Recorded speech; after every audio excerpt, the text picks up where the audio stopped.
это да. Легкотня.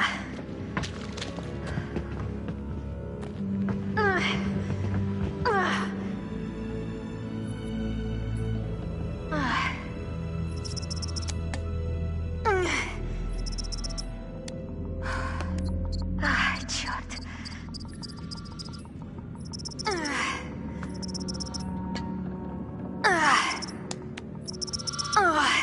Ну, давай, ты же сможешь.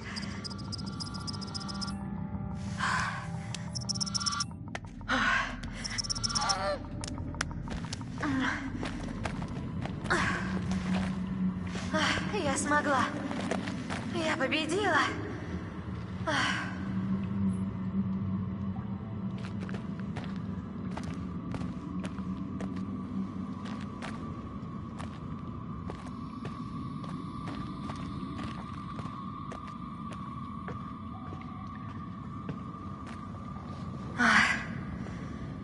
Ну ладно.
Серьезно?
Жива, как минимум. Да, и это радует.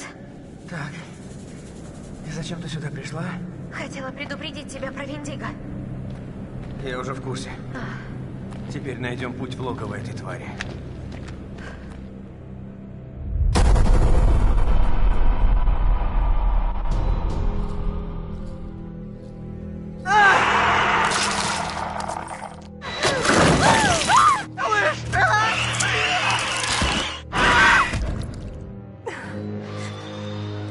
Ключ от фуникулера у тебя?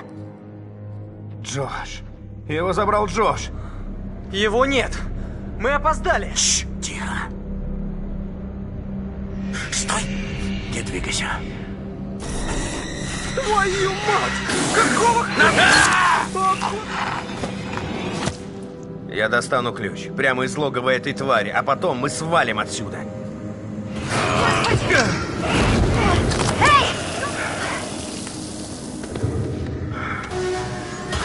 О, теперь найдем путь в логово этой твари.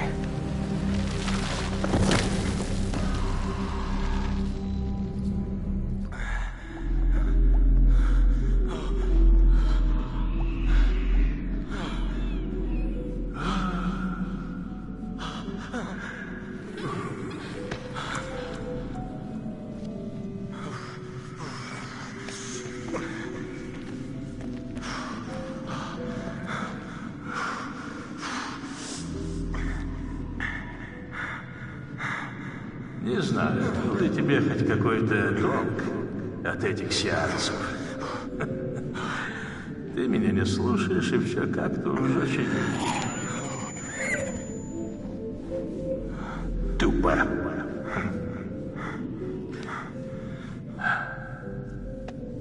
Ну, я пойду, Джош. Пора тебе усвоить. Есть вещи пострашнее того, что может породить больное воображение такого избалованного малолетнего засранца. Тебя окружали люди, которым ты был дорог.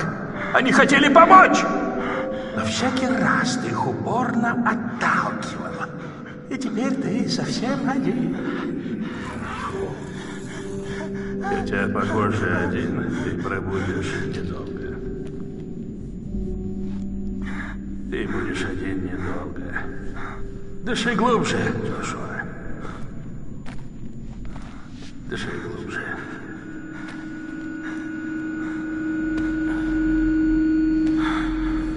Что? Нет. Нет, нет, нет, нет, нет, нет.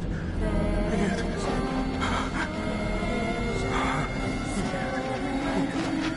Нет, нет. Нет, нет, нет, нет, не надо. Только не это. Уйдите! Уйдите! Уйдите от меня! Нет, вы мертвы! Извини. Вас...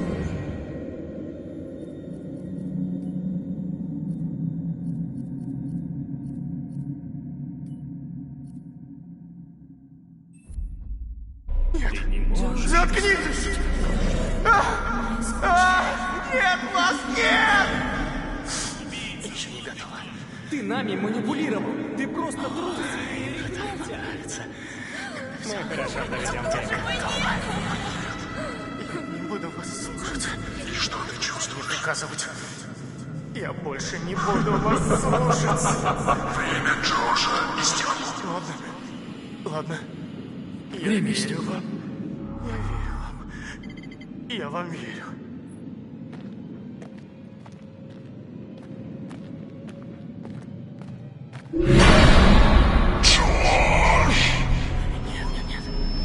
Вас здесь нет. Мы остались одни.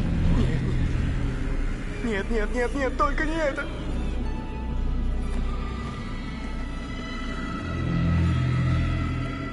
Совсем одни. Но теперь ты с нами. Мы семья. Уйдите. Оставьте меня в покое! Сгиньте! Почему ты не нашел нас, Джош? Почему оставил умирать? Не хотел вашей смерти. Клянусь.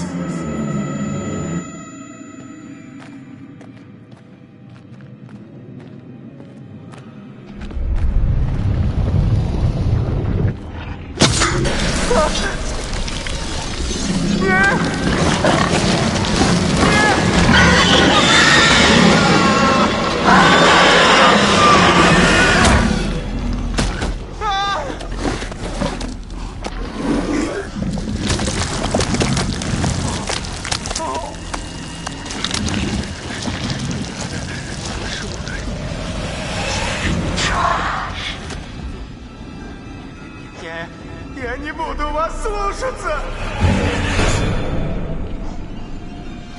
Нет! Ты этого хочешь? Нет! Нет! Зачем вы это делаете? Убирайтесь! Оставьте меня в покое! Почему ты не спас нас, Джош? Вас нет! Ты хотел Вас нашей смерти? нет!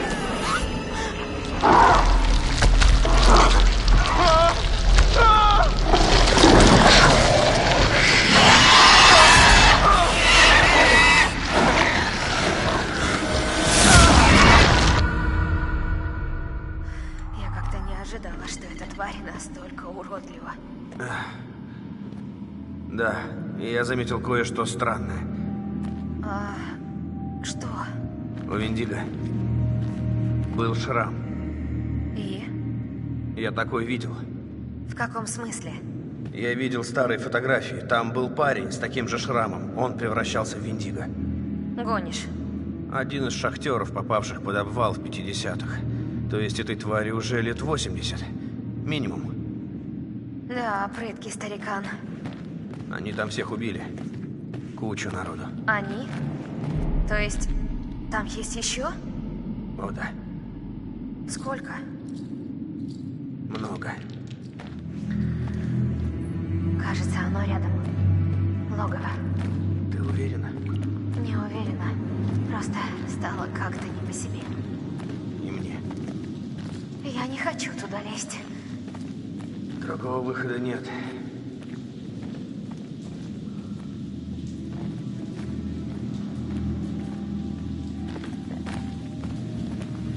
Майк, это то, о чем я думаю? Черт.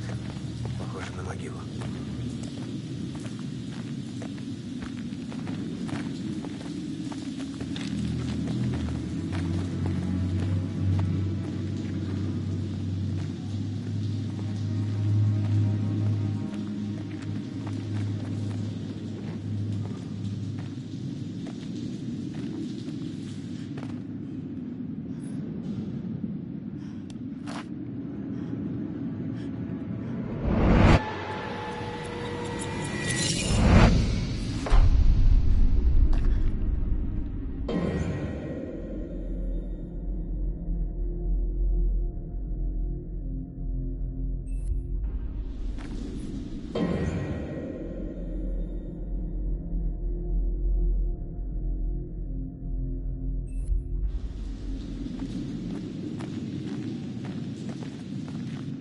Ладно, я пошла.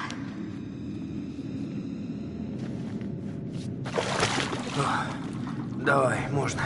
Уверен? Ну, я пока жив. Не говори, Гоп. О, черт. Пальцы онемели.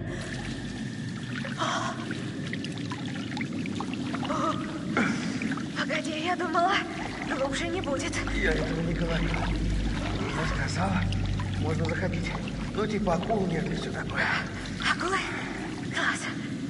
Спасибо.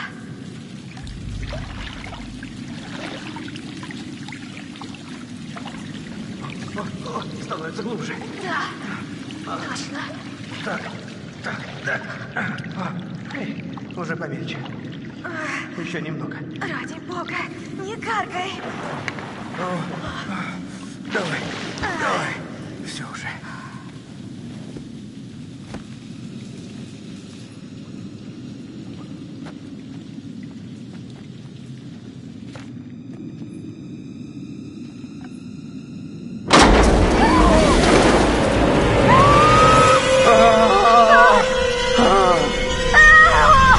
Господи!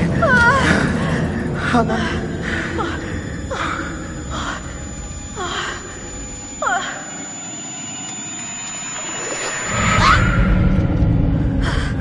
Ты видел?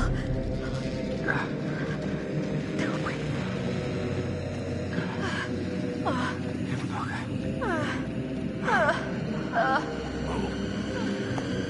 О, боже. Нет! Меня тошнит.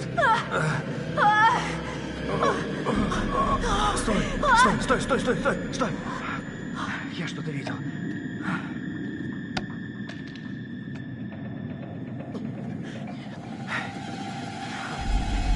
Джош! Не буду вас слушаться.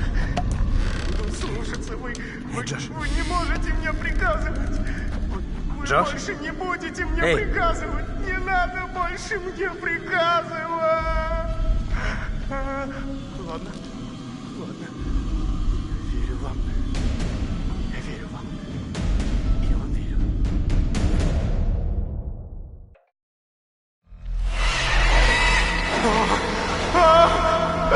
Что с ним?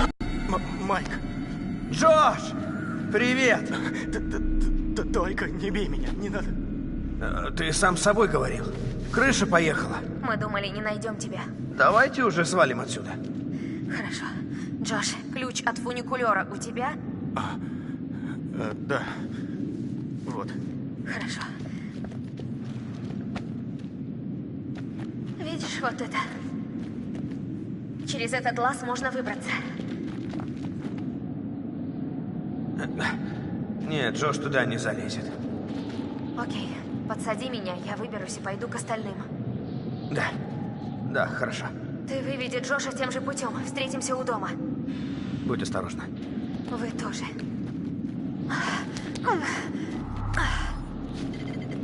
Ладно, пошли, псих ненормальный.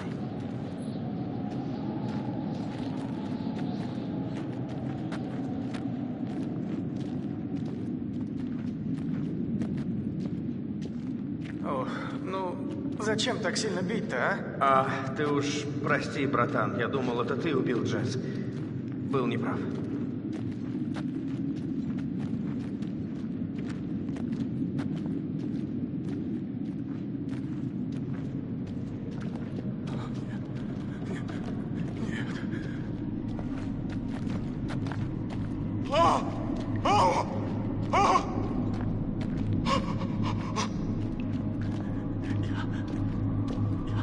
Не хотел вашей смерти.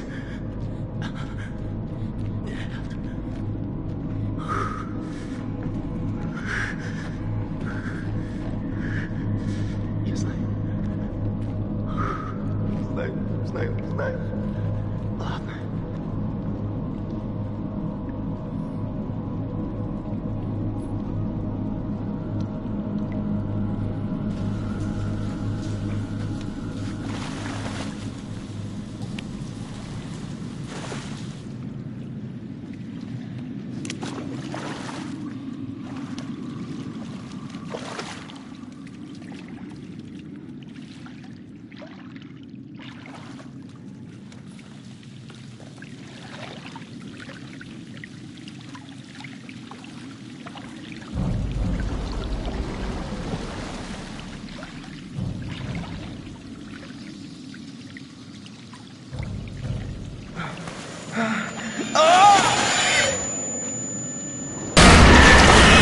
Нет! Уходи! Тебя нет!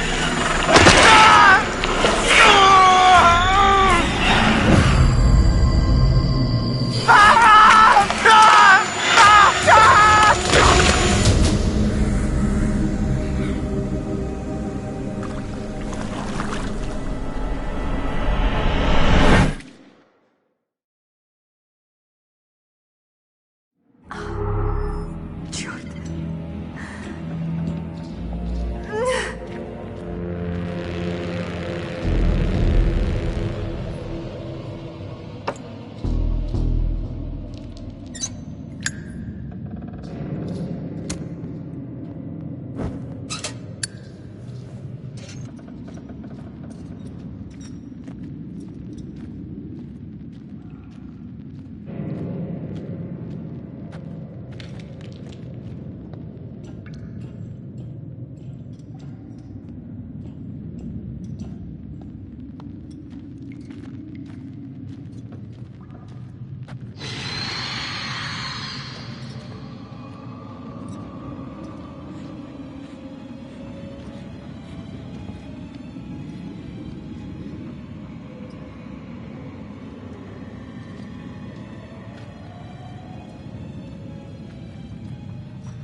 Сэм!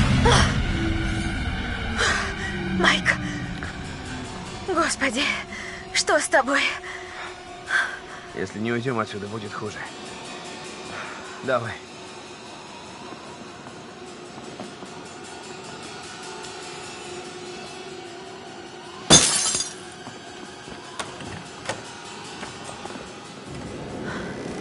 Ладно.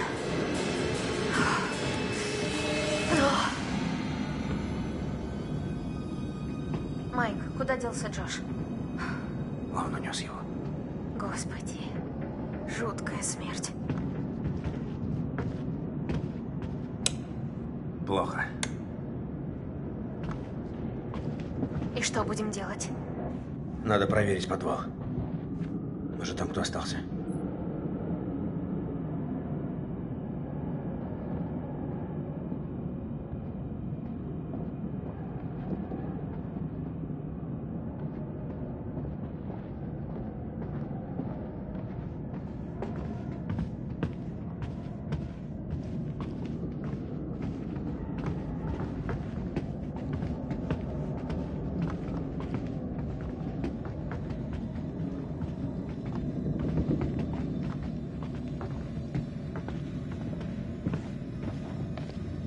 О, и как, по-твоему, мы выберемся? Стараюсь об этом не думать. Да.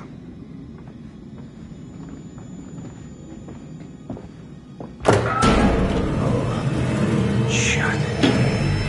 Сэм. Беги. Беги!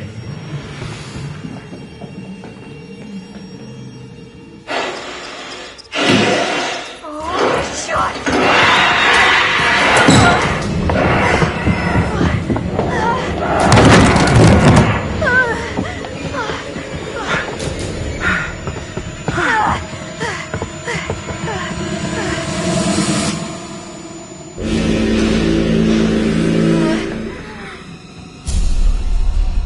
Замри. Стой и не двигайся.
Получай, мразь!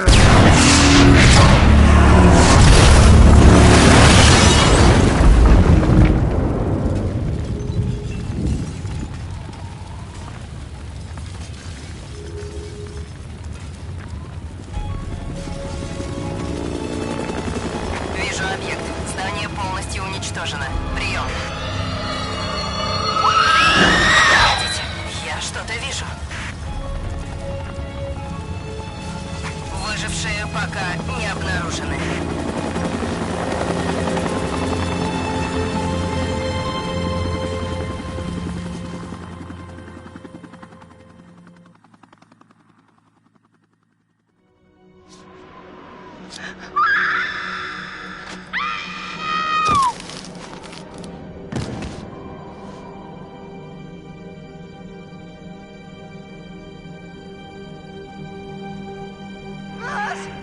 Что ты делаешь?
I am Hayden Panettiere, and we are here at the studio recording Until Dawn.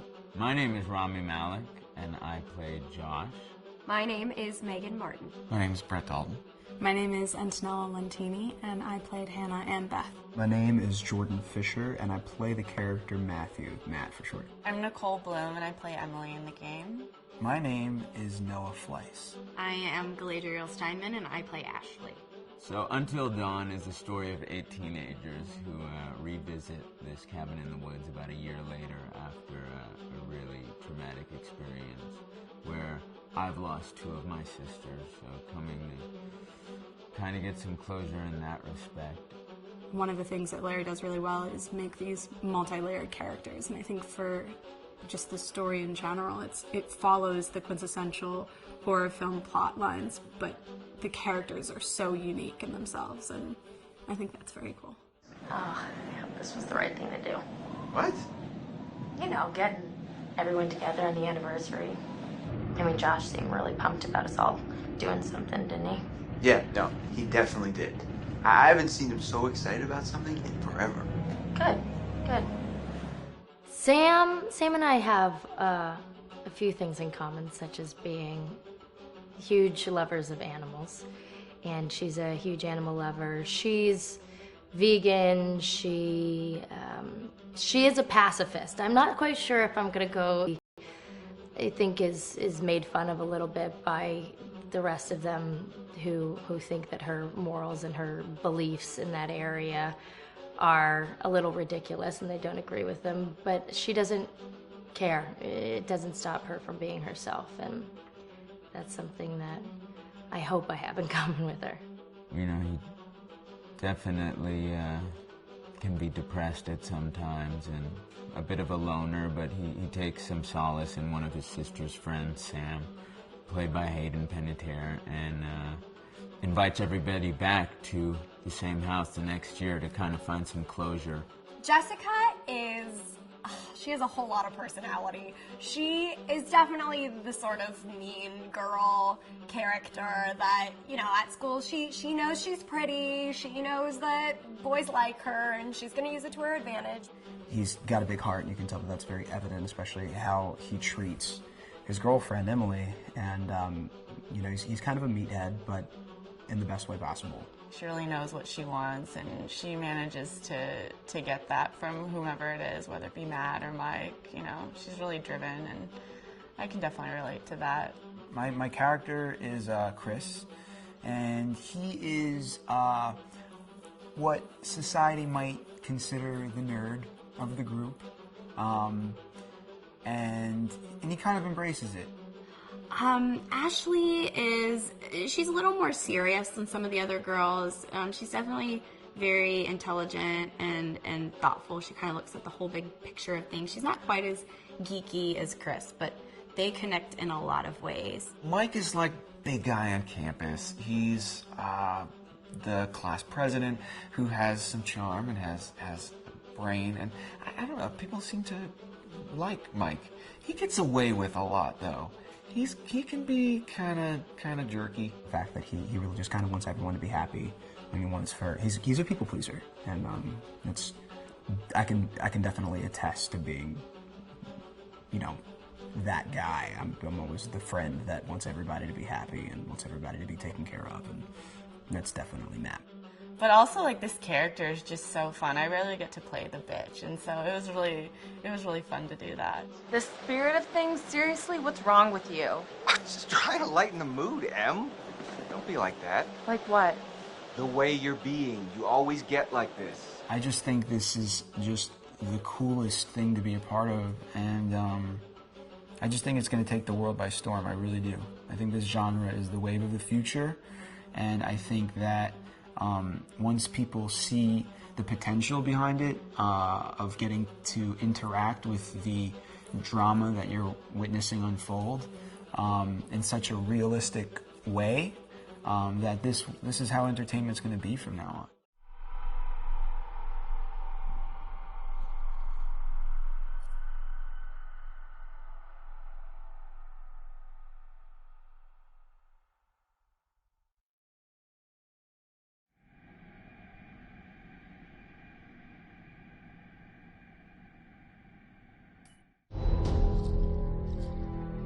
Hi, this is Lee Robinson, production designer on Until Dawn.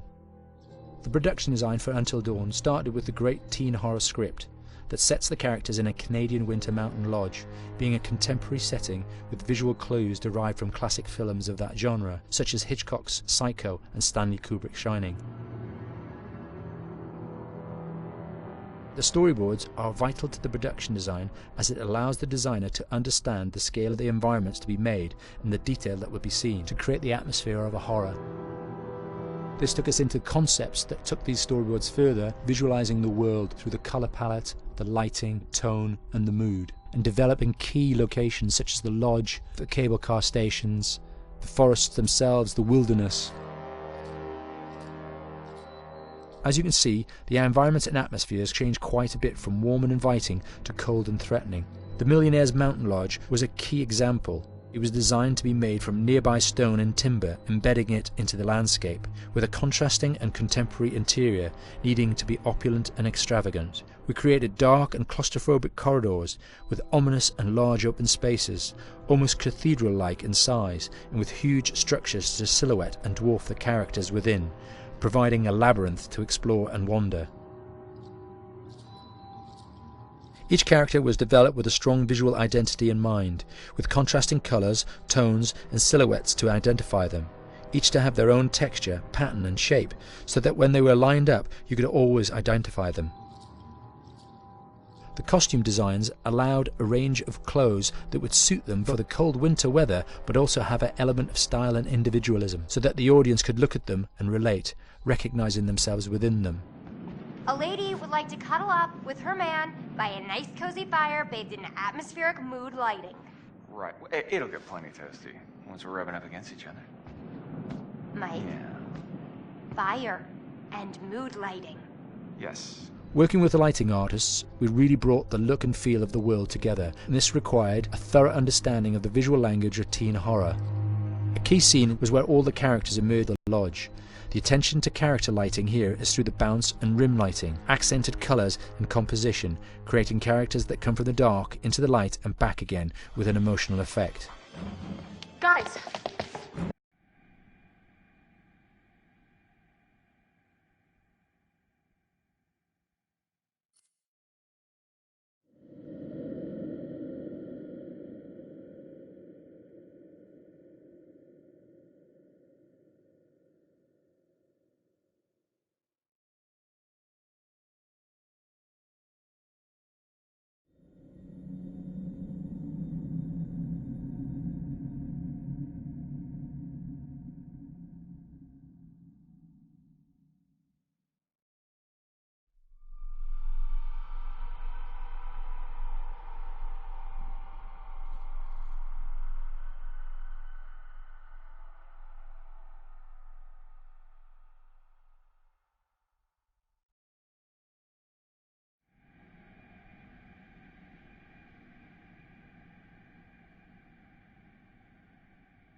Until Dawn is a game that's full of horror, and one of the things we decided to do early on was to take a scientific approach to how scary it was.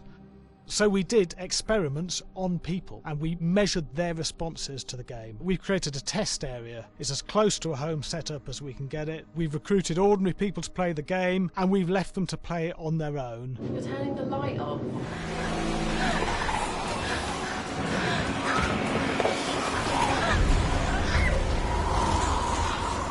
The only difference is it's rigged with cameras and microphones that relay the data through to the next room where people are watching them play. Bracelet here we use for biometric testing. It measures the player's emotional response. It's called a galvanic response sensor. It makes contact with the user's skin and it measures the electrical conductivity across their skin. It's the same principle as an old-fashioned lie detector. When you're stressed, you sweat a little, very sensitive, and picks up tiny changes if the player is feeling anxious or scared. That data's fed back to a testing team, comes through as a graph. I'm so sorry.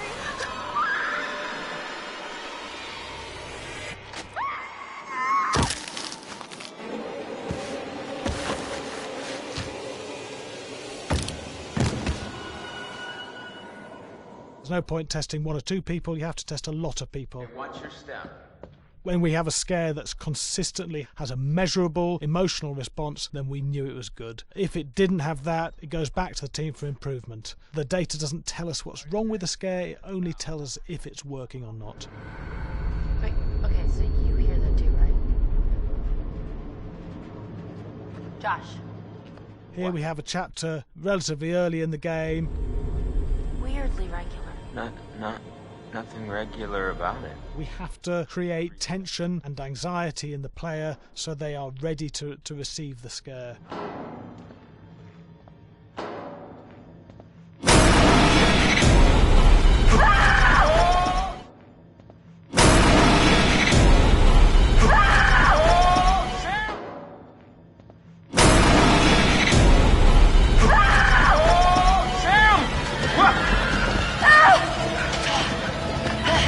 Give the player time to recover, to cool down, to calm down, and then start building the tension again before we do the next scare. Hey. What? Hey. What the hell? Boom. You just got mumped.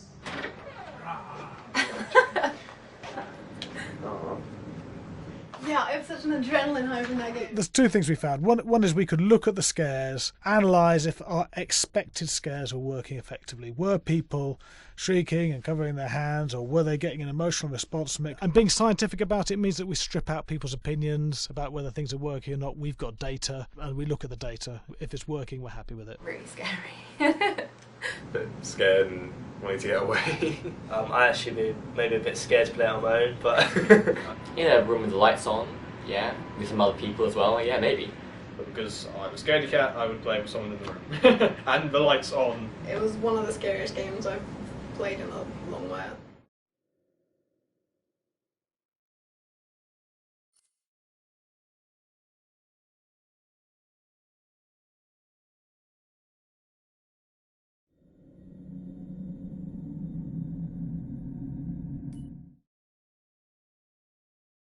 Hi, Larry. Hey, Graham. Hi, my name is Graham Resnick. I'm a filmmaker, writer, director, sound designer, and I started working with Larry Fessenden about 10, 15 years ago through my friend Ty West, who I grew up with, and have done a lot of sound design with on his films. And he was producing Ty's films at the time, and Ty introduced me to Larry. Larry produced my first feature, and we've written together on several projects. My name is Larry Fessenden. I'm a filmmaker.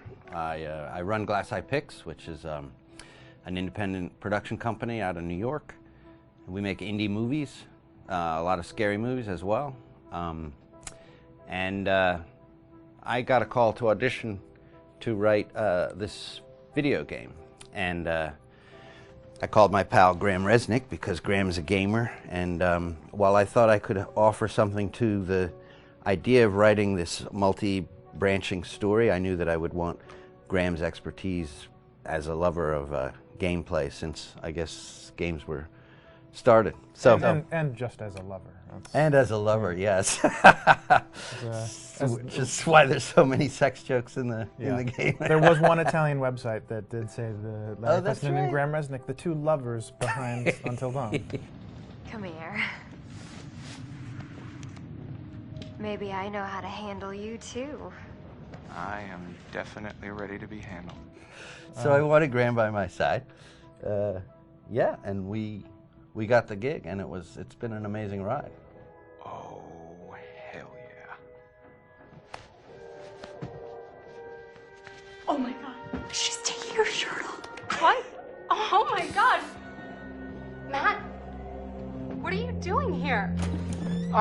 Hannah. I'm sorry, Hannah. This all got out of hand, but... So in the game, the basic setup is that a year prior to the game's start, all these kids had gone up to a ski lodge that was owned by the parents of one of the kids, or a couple of the kids, and some of the teenagers played a prank on some of the other teenagers, and the terrible tragedy occurred when a few of them, two sisters, ran out into a blizzard, and were never seen from again.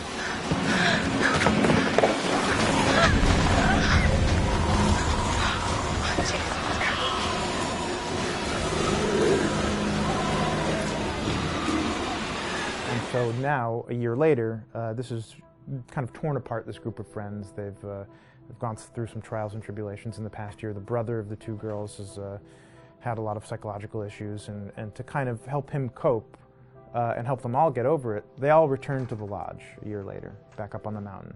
And the idea is to get over it, but... the healing does not begin.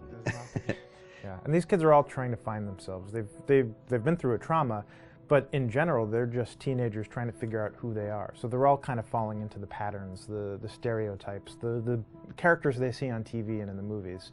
I think we were very interested in taking genre tropes and kind of making them sort of refresh them.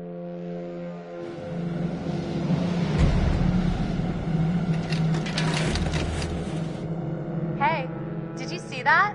Dad said it'd just be us this weekend. We're familiar with how slasher movies work.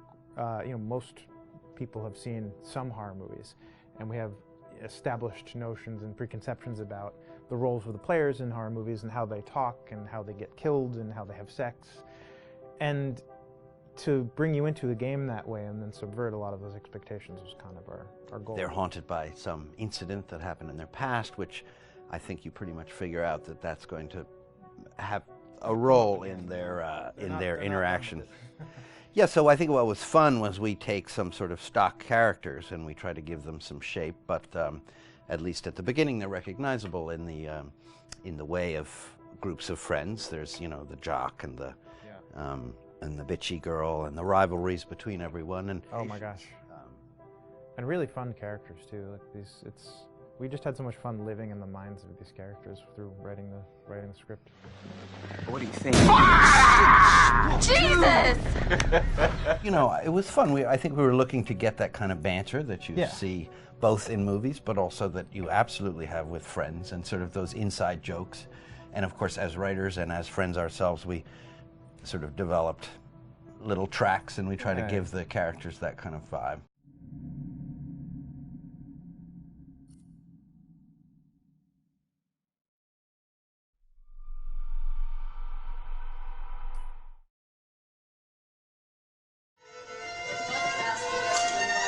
Yeah, fast and violent.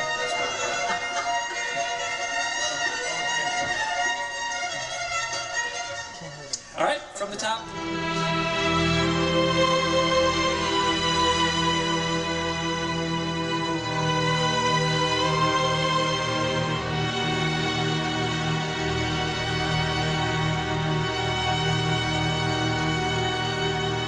My name is Jason Graves, and I'm the composer for Until Dawn.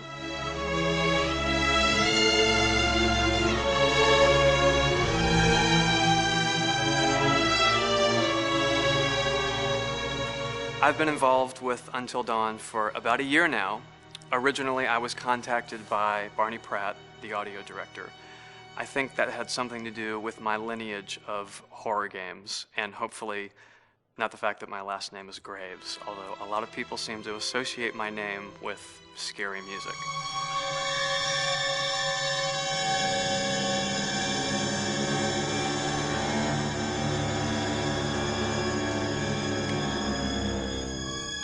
One of the things that was really exciting about working with Barney and the team at Supermassive is they really wanted something unique for the music. They wanted the music to stand out and be a character on its own in the game.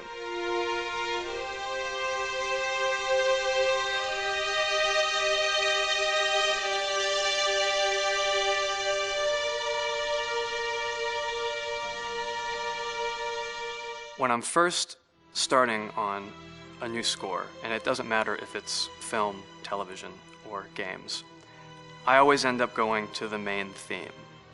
Sometimes the developer or producer isn't even necessarily interested in the main theme at the beginning. I just want to do it for myself, because for me the main theme is the identity of the game.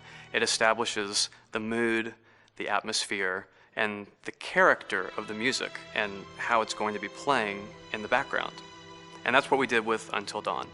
That was actually my demo pitch to Supermassive Games. I put a main theme together, recorded all the instruments at my studio, and sent it to them. And they liked it. We actually ended up recording that exact theme, all the instruments and everything, live here at Ocean Way probably 9 months ago. And that's what we've been using in all the demos for the game, and that's the final version of the theme that is the main theme that you'll hear on the menus and in some key pieces of gameplay.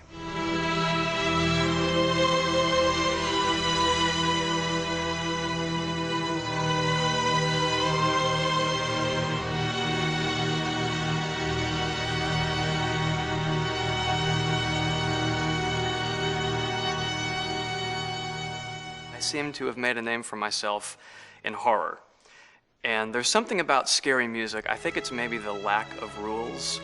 The biggest rule in scary music is there are no rules, so you can do anything you want, and actually, if you end up doing things that don't feel like they would work out together, they kind of clash, and it ends up being even more effective for scary music.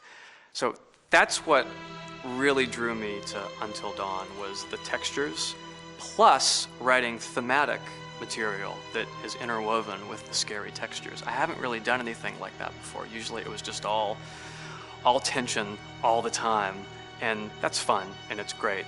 But I'm actually at heart a very melodic composer. That's the kind of music I love listening to, and that's the kind of music I love writing. That's the kind of music I got to work on in Until Dawn. Very nice. Same thing.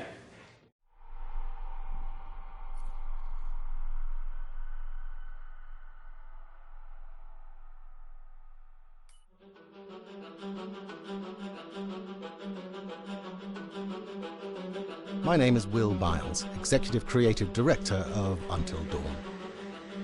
The first part of getting a believable facial performance in-game is to capture, topographically, the actor's range of emotional expressions as separate versions of the same head. Every tiny nuance gets digitized and merged, effectively creating a model that can recreate every facial movement that the actor makes. Once the topography has been recorded, the actor's performance itself can be captured by using a predetermined set of marker points, drawn precisely on the face, and a high-def helmet cam, wirelessly linked to capture devices. The camera is the small box where it looks like the microphone should be. Outro Sam. Mark. It records in high def the movement of the dots throughout the performance that will drive the expressions captured earlier. Unlike other systems, this form of capture is far less lossy because there are fewer interpretations between performance captured and performance rendered finally in-game. The audio is also recorded via two separate lavalier mics attached to the helmet. It takes a while for the actors to acclimatise to carrying around the recording devices and the helmet cams, but very soon the shoot becomes similar to any other effects shoot or a green screen shoot. The actors in these scenes are only recording facial animation, but use cursory body movements for pacing. Wait, and maybe we should all stick together and find everybody and make sure that we're all okay, so... 1-1, the year before the prank. Take 2, Mark. Other than the other actors, they have to use their imagination for everything and everywhere that they are supposed to be seeing and feeling. Idiot! So dumb! From a hot midday studio in Los Angeles to a freezing midnight mountain in British Columbia.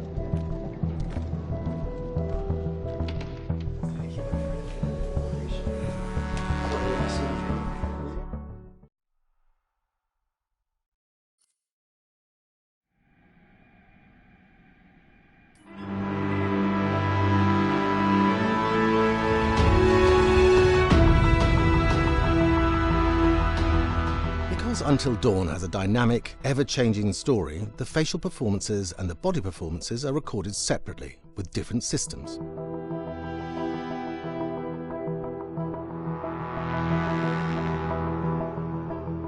With the body capture, we use reflective bead suits and an infrared camera matrix system that drives the CG bone hierarchies in our character models. These performances cover everything from character locomotion, scene-specific performances and stunt work, most of which was recorded at studios in Pinewood and Shepperton, near London. Anna! Hello? Combining all the elements seamlessly in the final game becomes a formidable editing and logistical task. Every variation, both physical and emotional, must be combined in these multi-edits. Scaffolding props have to stand in for the sets, because the hundreds of infrared cameras have to be able to see all of the reflective beads on the actor.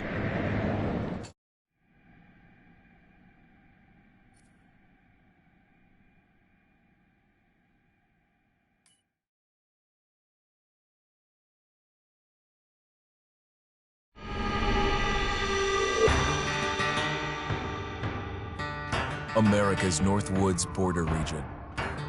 Within this land of 10,000 lakes and miles of dense timber, a hideous creature is believed to lurk. The Northwoods is probably one of the last frontiers in America. There's still a lot of places in this area that hasn't been set foot by man. Monsters and mysteries exist here because it is remote. Up in the Northwoods, winters are long. In times of biting cold and isolation, a devouring monster is believed to come forth. It's terrorized native people for generations. Growing up, I was told, like, don't go outside, the Wendigo will get you.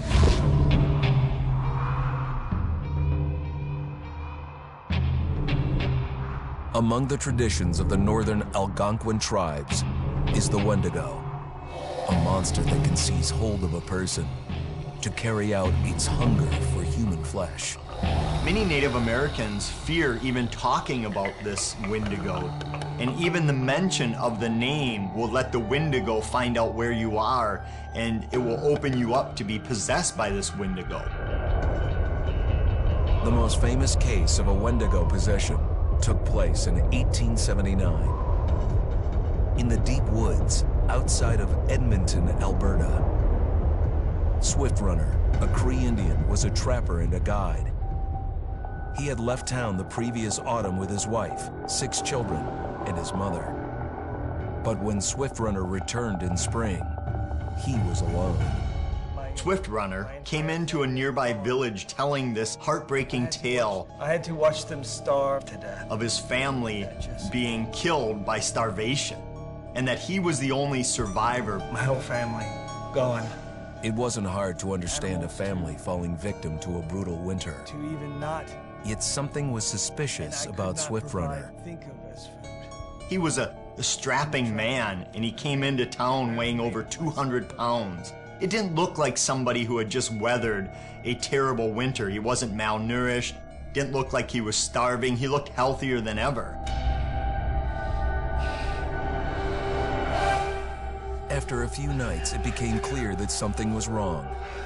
He started having night terrors, screaming in his sleep. I am the Wendigo! Villagers alerted the police.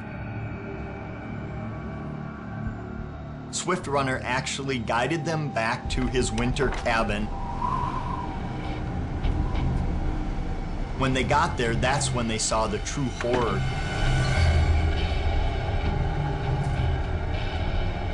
Human skulls were scattered around, many bones, some of which had been snapped in half, and the marrow inside had been drained. They had never seen anything like it. Swift Runner had killed his entire family, shooting them, hitting them with an axe, strangling, and then eating most of their bodies.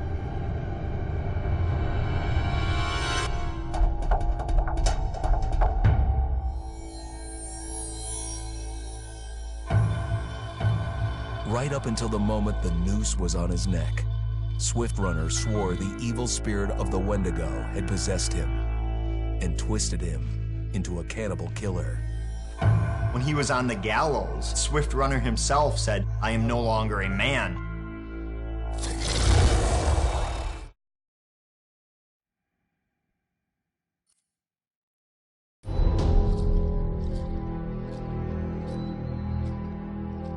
Just move over there. Go on, move.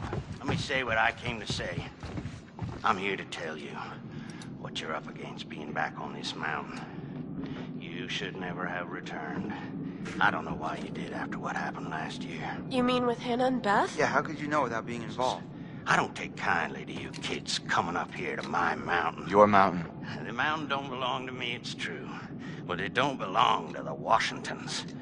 This mountain belongs to the Wendigo. Hi, this is Lee Robinson, production designer at Supermassive Games. Understanding the ancient myths of the Wendigo was key for their development that helped the visual look. Through sketches and concepts, these elements were visualized, such as eyes being milky, almost dead, with loss of lips and eyelids due to frostbite, fangs growing and arms and legs getting longer, with skin hardening and thickening to look snarling and menacing, yet withered and lean. The hell was that? Another fucking piece of... Fingers and toenails extending like claws, allowing them to climb effortlessly. We made them look gaunt and weathered, and having ragged remains of clothes they wore. Blood-stained and rotten, with patches of hair still remaining, they retained strong skeletal limbs, which enable them to be agile and quick through the environment. Where are you? My name is Jamie Gallipo, animation director at Supermassive. Fucking battery.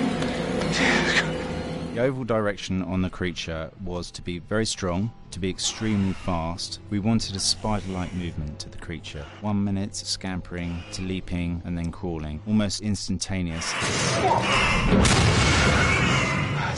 And finally, we wanted the creature to have this real, uncontrollable thirst for flesh.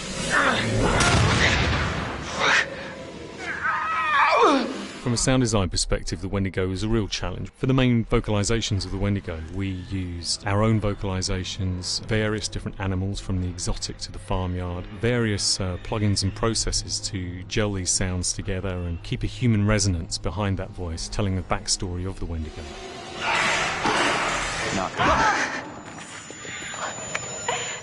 During the chase sequences, the anger of the Wendigo is felt by encircling breaths, screams and screeches that essentially chase you as you're being chased by the Wendigo.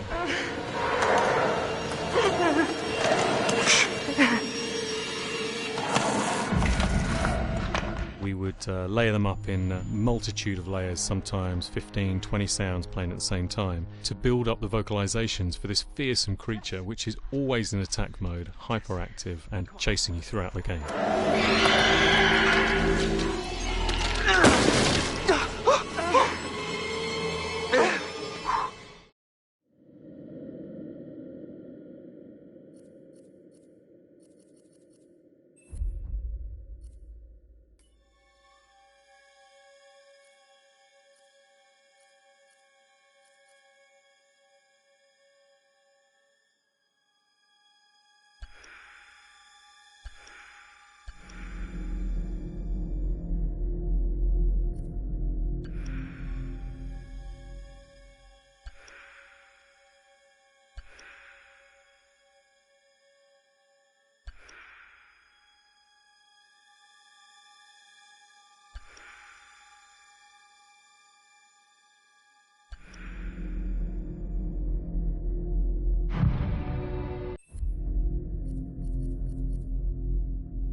Держись. А вам не кажется, что это слишком жестоко? Да брось, она это заслужила. Разве она виновата, что запала на Майка? А с какой стати она на него вешается? Я просто защищаю Эми. Если он президент класса, это не значит, что он принадлежит всем. Нет, Эми, я ничей парень. Конечно, конечно, милый.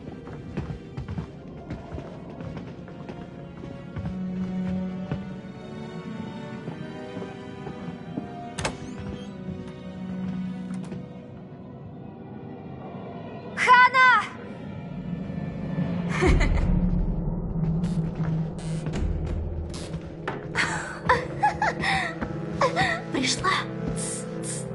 Майк.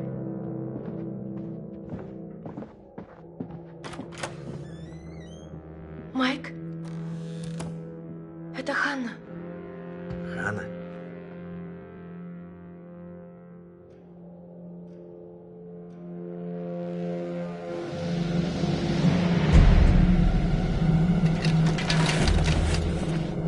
Эй, кто это там? Папа сказал, на выходных мы одни. Джош! Джош!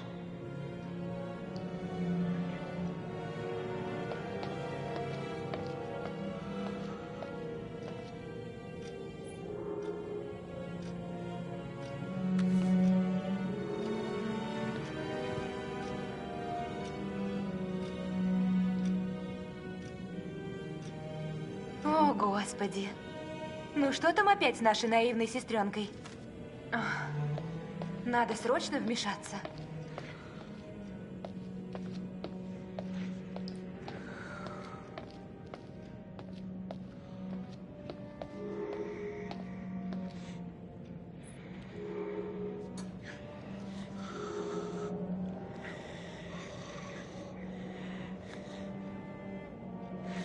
Ну ты даешь. Да, братец, ты, как всегда, отличился. Твоя записка. Рад, что ты пришла.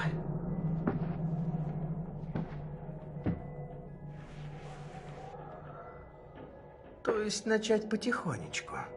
Ну, с поцелуев. А там как пойдет. О, да, детка. О, Господи, она раздевается. Что? Господи боже! Мэтт? Что вы здесь делаете? О, Ханна. прости, Ханна, Ханна. нет, стой. Нехорошо Мой, вышло. просто такая глупая шутка. Черт. Вот вы подонки. Вы все. Ханна!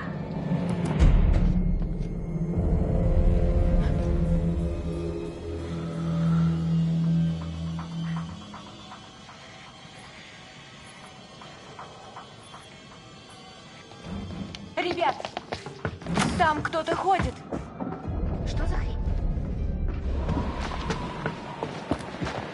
Ханна! Что такое? Куда это она пошла? Да она просто шуток не понимает. Мы просто пошутили, Ханна. Что вы сделали? Мы дурачились, Бэт. Ну, пошутили. Да вы дебилы! Ханна! Ханна! Ну, может, догоним? Знаешь что, Майк, тебе она сейчас вряд ли обрадуется. О, черт!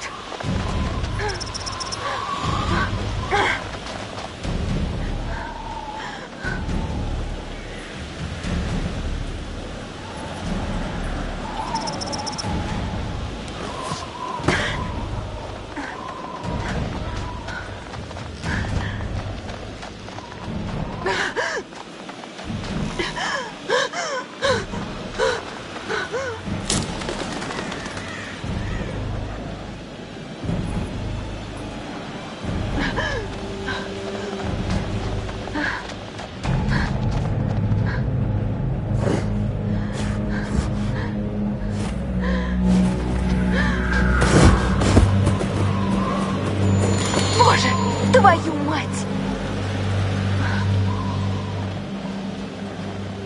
Что у тебя, Ханна? Где ты?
Ты же замерзнешь совсем.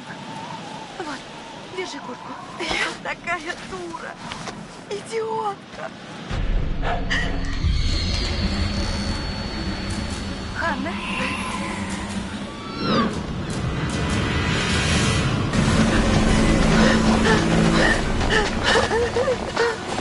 Ханна!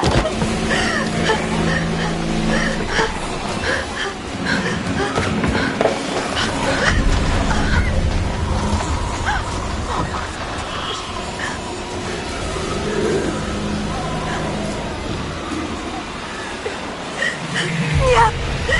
Нет! Черт! Нет! Уйди! Черт! Нет!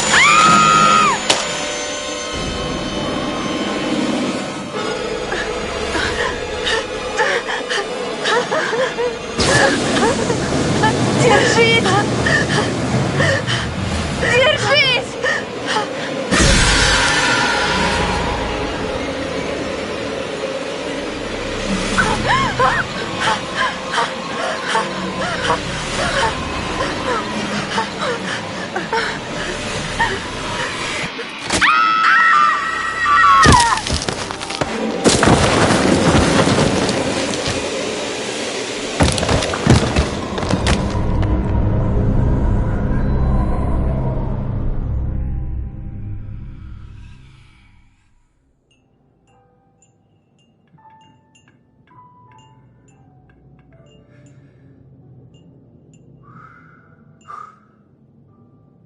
Прежде чем мы начнем, послушай меня. Очень важно зарубить кое-что себе на носу. Никто не в силах исправить прошлое. Оно нам не подвластно. С этим надо смириться, чтобы жить дальше. Но это понимание также дарит свободу. Все, что ты делаешь, все твои решения открывают двери в будущее. Помни об этом, когда будешь играть в игру. Каждый твой выбор влияет на твою судьбу и судьбы тех, кто рядом.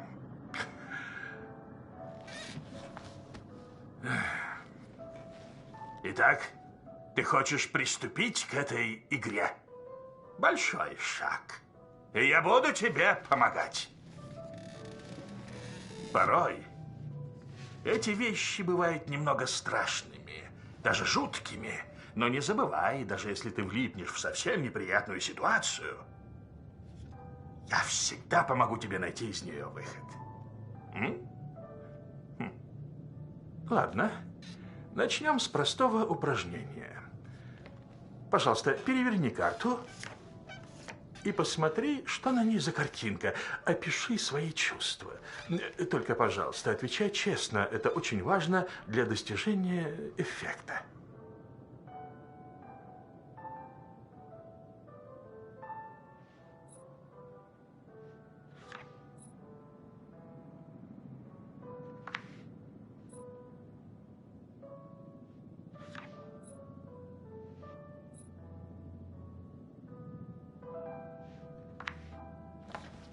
Итак, какие чувства вызывает у тебя эта картинка?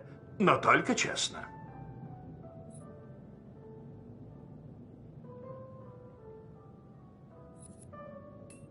Хорошо.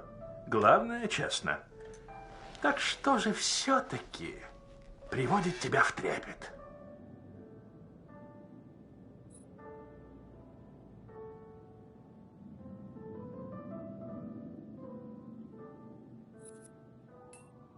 Ясно, ясно.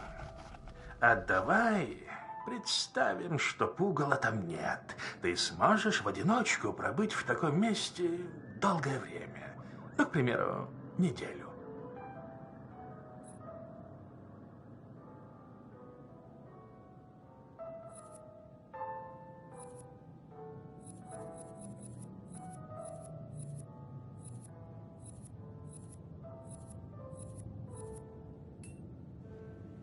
Нет? Почему нет?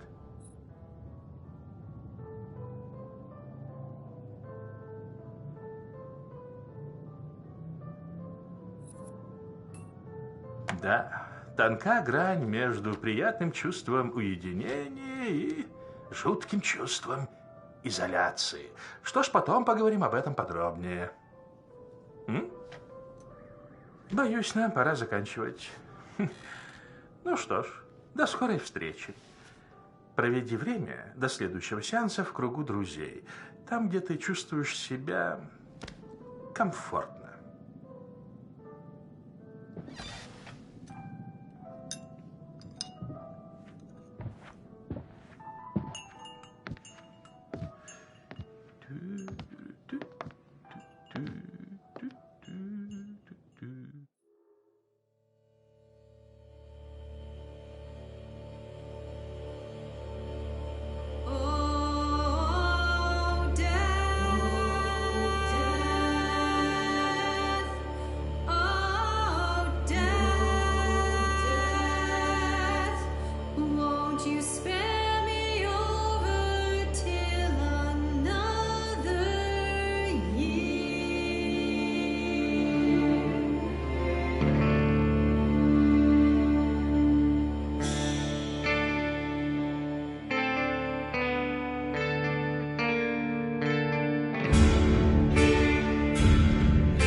Сегодня годовщина ужасной трагедии, разыгравшейся на горе Вашингтон. Ты, Энни Клайн, вела расследование. Спасибо, что позвали.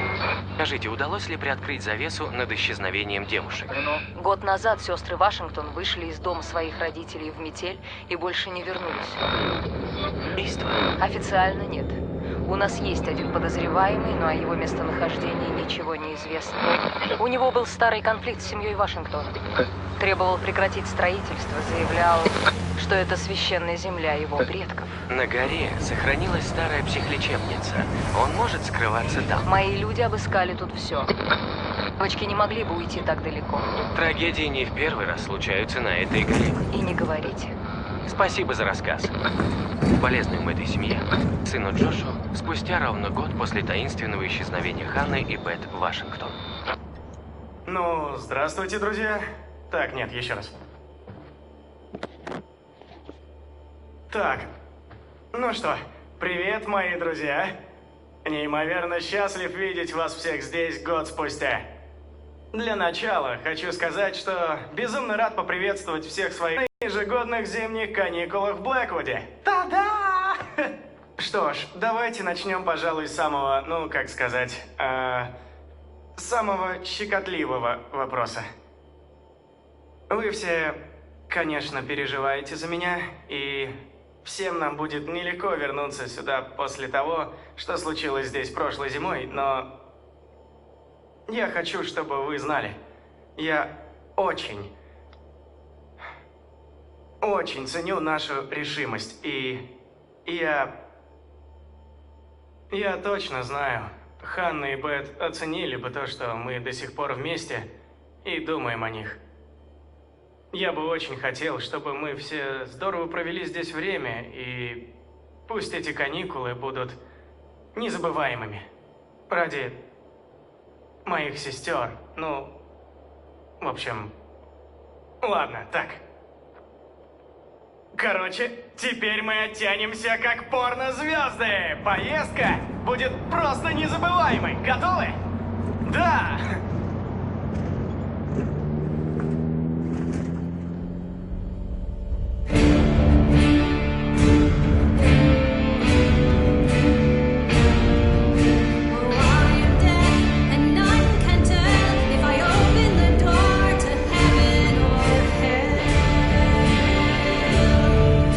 No wealth, no land, no silver, nor gold, nothing satisfies.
Что?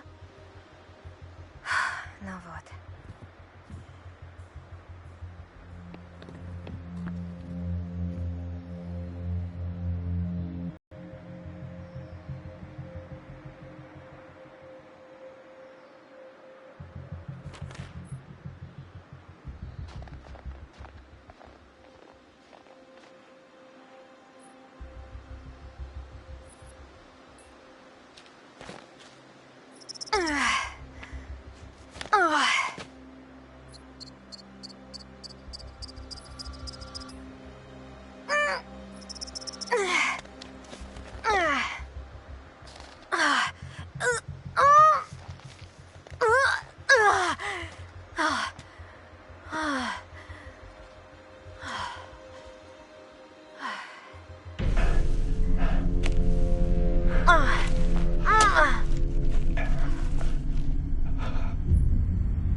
Привет, малышка.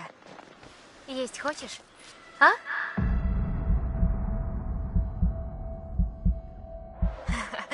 Красотка.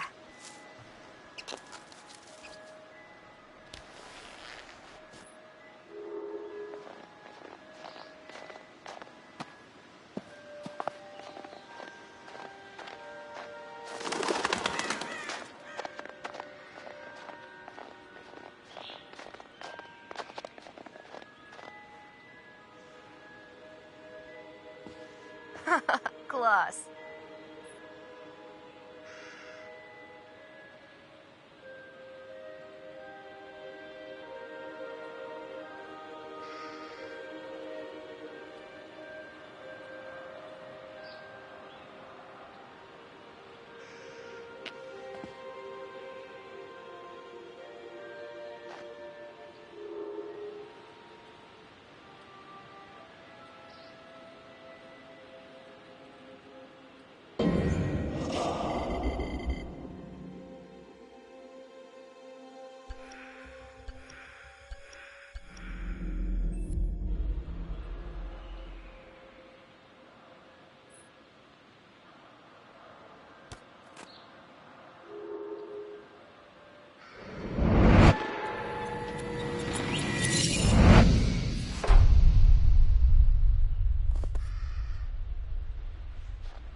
Крис, ты здесь? Сумка есть, а где сам? Ты же не в сумке! Ну-ка, что тут у нас?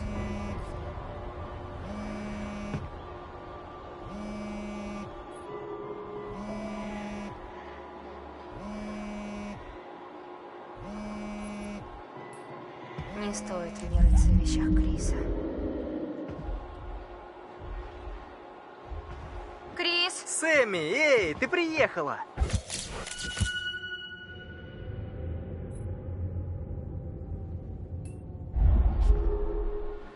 О, кстати, я нашел кое-что любопытное. Что? Не скажу, сама увидишь. Идем сюда. А, куда? Тут близко. Ты обалдеешь.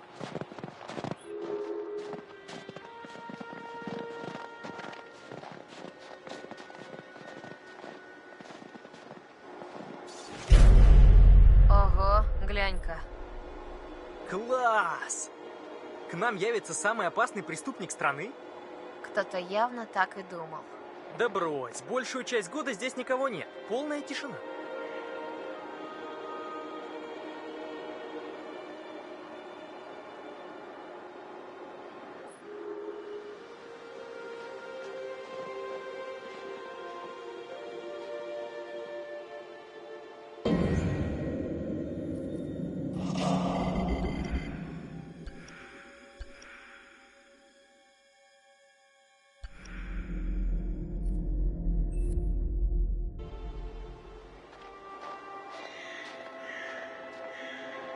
Та-да! Круто, а? Да! Ты смотри, какая прелесть! Прелесть, тут не совсем подходящее слово. Зачем это здесь? В смысле? А нафига устраивать стрельбище у подножия лыжной базы? Слушай, а ты знакома с отцом Джоша? Ну да. Ну, он типа большой охотник. Попробуешь? Давай лучше ты, ковбой. Ладно, начнем.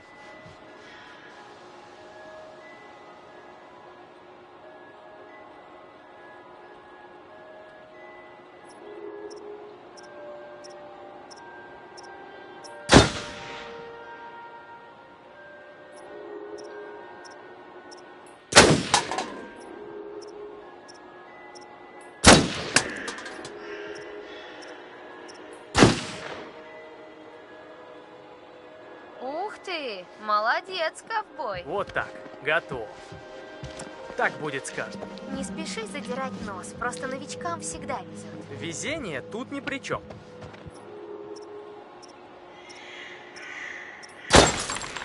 Ну, попасть в большую бутылку с такого расстояния может кто угодно.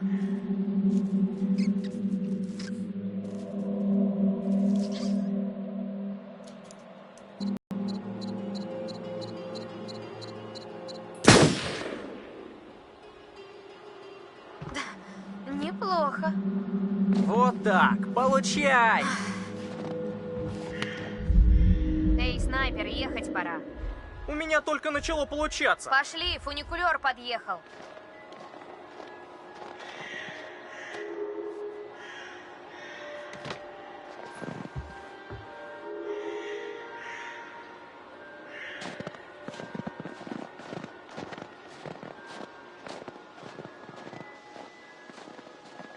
Да. Знаешь, довольно жутко снова возвращаться сюда. Точно. Я вот прямо сразу вспомнила все в подробностях. Время летит.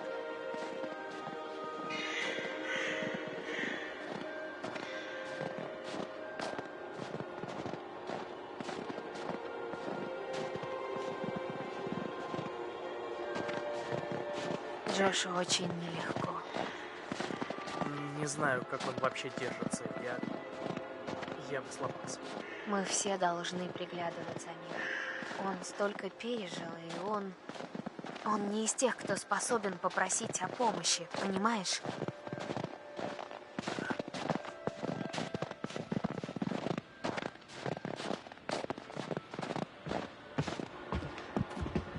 Странно. Заперто. Да. Джош просил держать ее на замке, чтоб никто не влез. В смысле? Кто не влез? Не знаю. Говорит, туда вроде бродяги забирались. Пипец.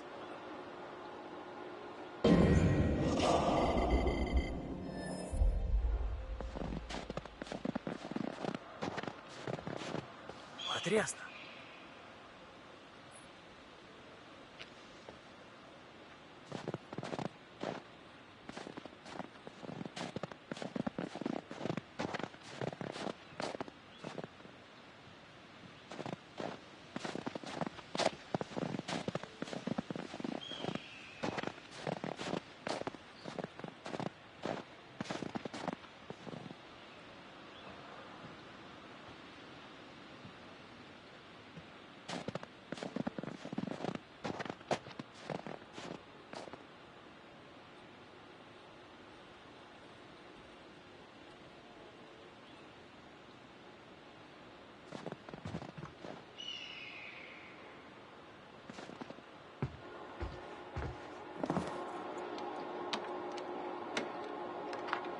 После вас. Какой джентльмен.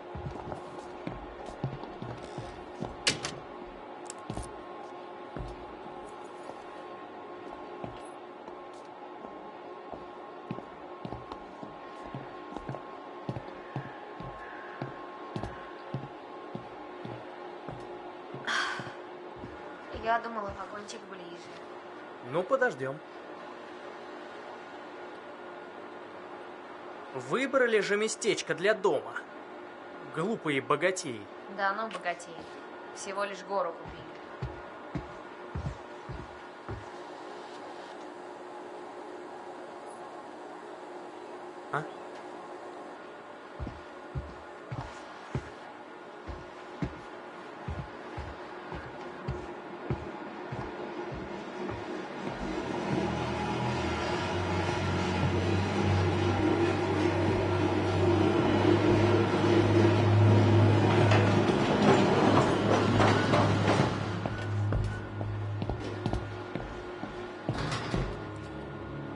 наконец-то идешь? Ну, вообще-то я хотел остаться здесь и вздремнуть, но ладно.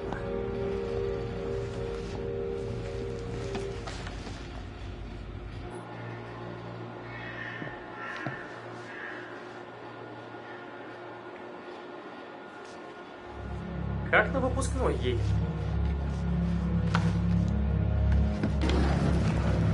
Поехали! Ура! Приключение! Надеюсь, мы не пожалеем. Чего? Что решили сюда приехать на годовщину. Джош просто загорелся идеей собрать нас всех вместе. Да, вот это уж точно. Я вообще никогда не видел его в таком восторге. Вот и хорошо. От него всего можно ждать. Я за него боялась. Да, это хорошая идея. Только бы остальные тоже так думали. Ну, мы же приехали. Спасибо. Гора с плеч. Знаешь что, давай не будем говорить о прошлом. Хорошо же едем. Да, точно, ты прав. Знаешь историю с Джошем? Нет. Окей, 3 класс. Джош сидел на задней парте, а я впереди. Мы вообще друг о друге не знали. Но сосед Джоша стал дергать сидевшую перед ним девочку за лямки лифчика. И учитель пересадил его вперед, а там сидел я. Ну и? А меня посадили назад. И? Рядом с Джошем, вот и все. Мы познакомились и дружим. О да, рука судьбы. Если бы Джинни Смит не отрастила себе сиськи аж в 3 классе, если бы она не надела майку, из-под которой торчал лифчик, кто знает, ты бы ехала в этом вагончике одна. Вот так. Ну, или вообще с кем-то другим. Бум. Эффект бабочки.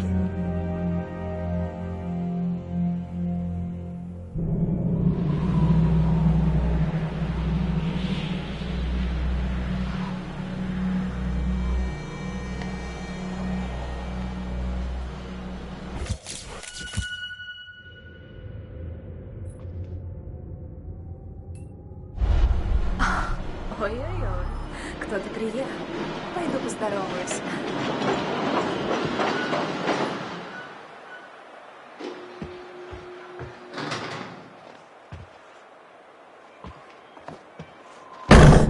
Что за фигня? Джесс, эй! Джессика, сюда! Что-то я не понимаю, в чем тут прикол. Мы не можем отсюда выйти. Можешь нас выпустить? Пожалуйста.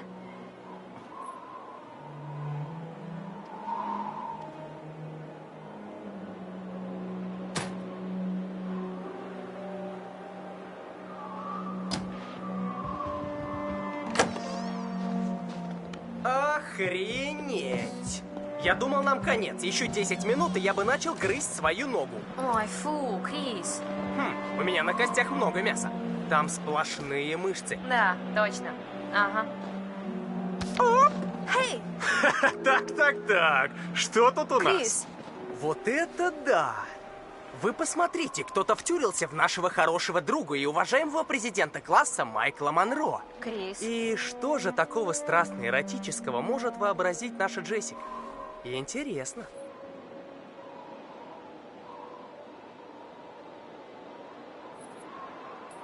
Эм с Майком расстались. Мы теперь вместе. Ух ты, драма. Вовсе нет. Все прошло гладко. Я есть, Эми нет.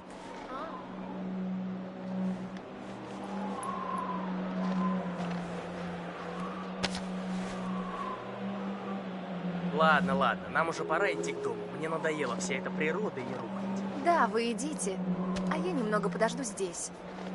Вдруг кто-то еще приедет. То есть Майк? Что? В общем, ну, кто-нибудь. Ага. Сэм? Как тебе вид? Просто с ума сойти. Иногда хочется просто стоять и смотреть.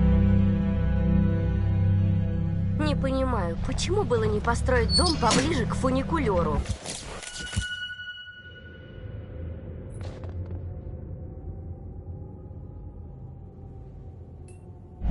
Вряд ли тут он смотрелся бы...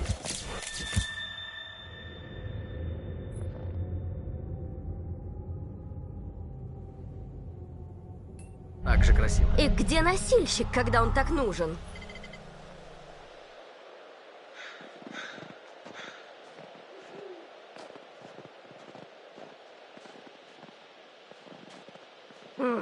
Меня трясет. Почти дошли. Я к тому, что немного страшно. А, да. Мы снова соберемся здесь, все вместе. Это будет мало похоже на вечеринку. То есть, ты думаешь... Господи!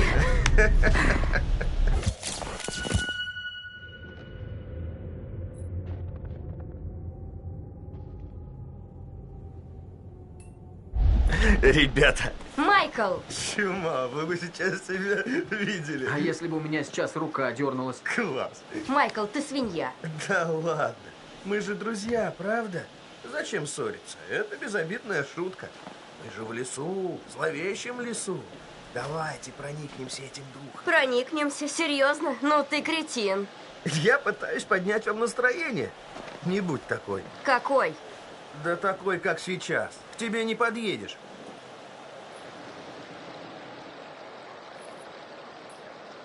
Майкл, я все-таки скажу, иначе выходные пойдут псу под хвост для всех. Вышло неловко, сам понимаешь. Так что давай это признаем и пойдем дальше, окей? Мэтт. Я понял тебя. Понял. Не буду нагнетать. Ага. Значит, мир? Да, мир. Может, еще поцелуетесь? А, конечно, непременно. Вот прямо сейчас. Но если серьезно, я пойду вниз, к фуникулеру. Ага. Ну, давай. Пока. Ага. Пока.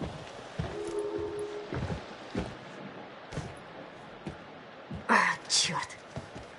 Что? А ты не мог бы отнести это наверх? Сумки?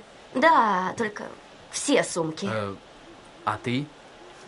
Мне нужно найти Сэм. Ладно. Извини, мне правда нужно. Совсем забыла. Надо поговорить с ней до того, как мы придем туда. А потом нельзя? Почти пришли же. Это важно. Мэтт, пожалуйста.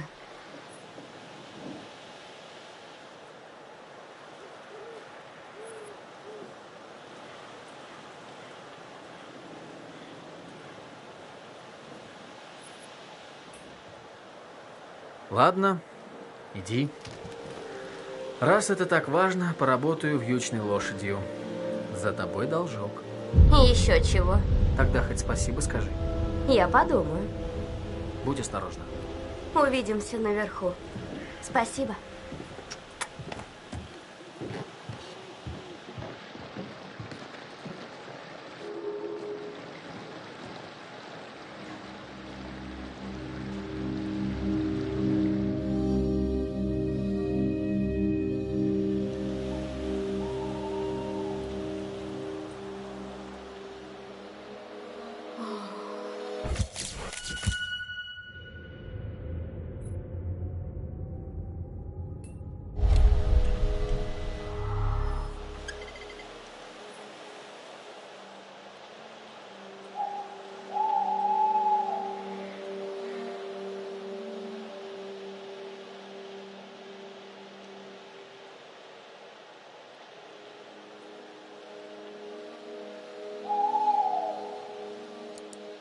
Ничего себе. Готовы снова подружиться. И даже больше, чем подружиться. А разругались-то с треском и фанфарами.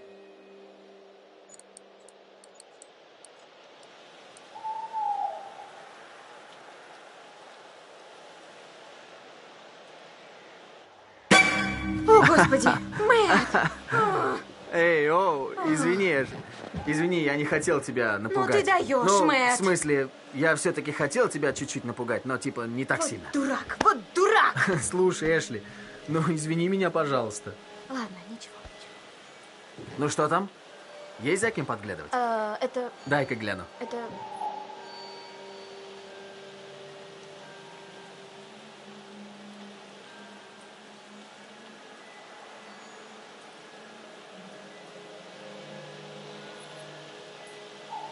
Да он сломанный, ничего, совсем ничего интересного. Правда? Да ладно. Наверняка там где-то медведь жрет в лесу или типа того.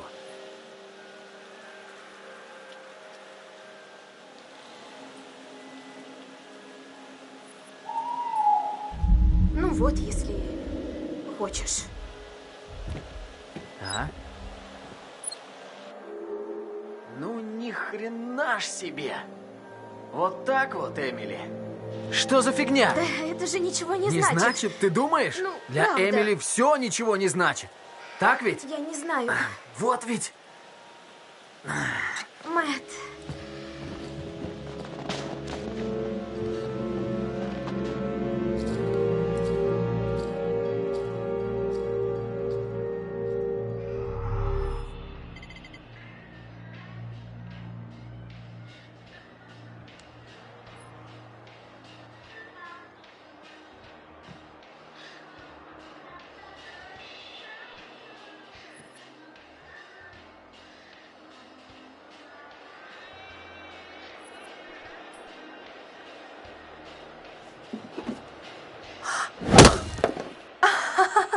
Ах, вот значит ты как. Выходи с поднятыми руками, ты окружена. Ну что я могу поделать? Что остается нежной юной мятежнице? Только сдаться сильному военному, который пришел взять меня под стражу.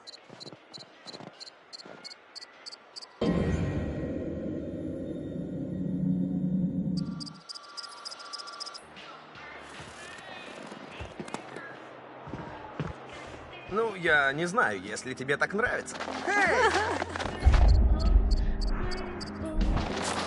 О! Класс!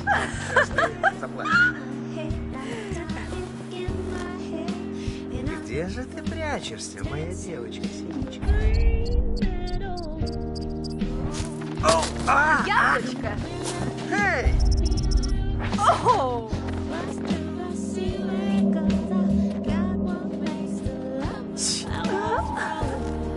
Эй! Ау! Эй, Майк! О, Ну шагалака! да, подловила меня. Ладно, хорошо.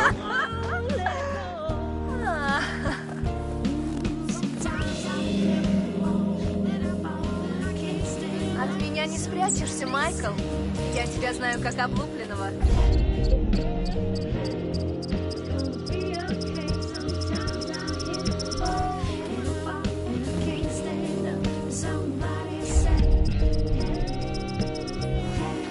Оу! Вот так. Ну тебя найдут же. И что потом? Хватит. Ну нет, не хватит. Тебе конец. Победа. Все, моя взяла. Значит, твоя взяла? Ну, может и нет. А откуда такое сомнение в голосе? Так, понял. Так, значит, ты признаешь поражение? Вы достойный противник, снежная королева Джессика. Скоро узнаешь, какая я снежная. Миледи.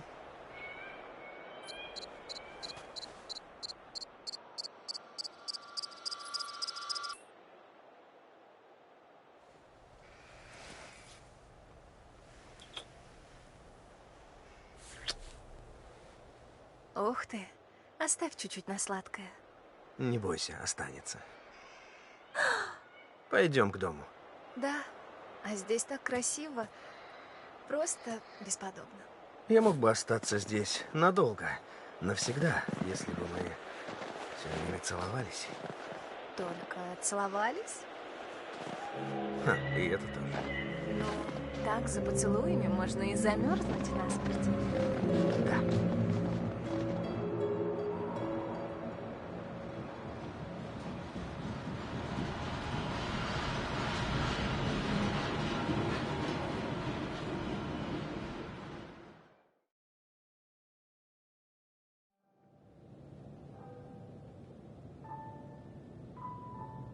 Добрый день. И как мы себя чувствуем?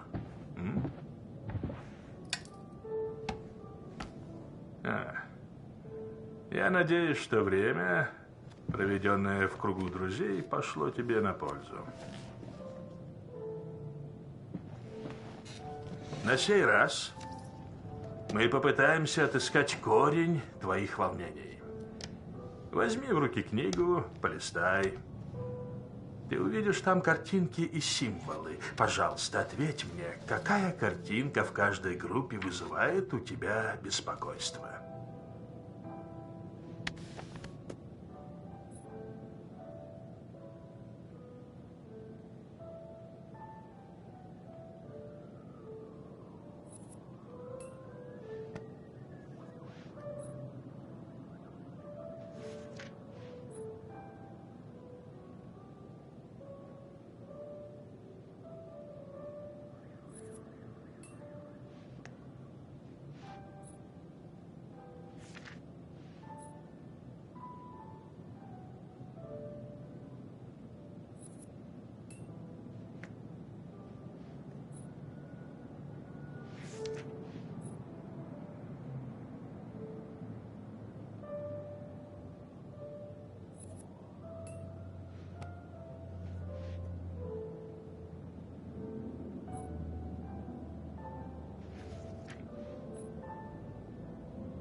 Я тебя напугал, прости.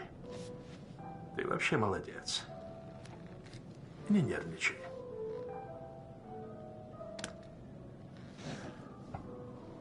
Старайся отвечать быстро. Чем меньше ты раздумываешь, тем правдивее ответ, и тем большего эффекта мы с тобой сможем добиться.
Очень любопытно.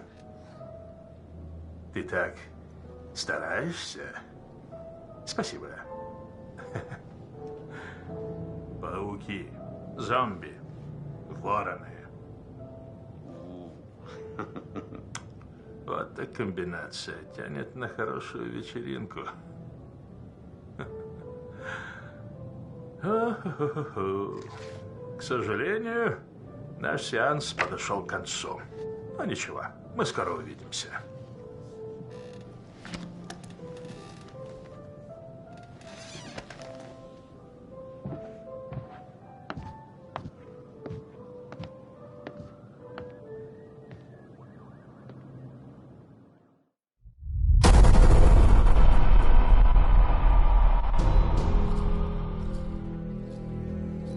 А вам не кажется, что это слишком жестоко? Да брось, она это заслужила. Хана!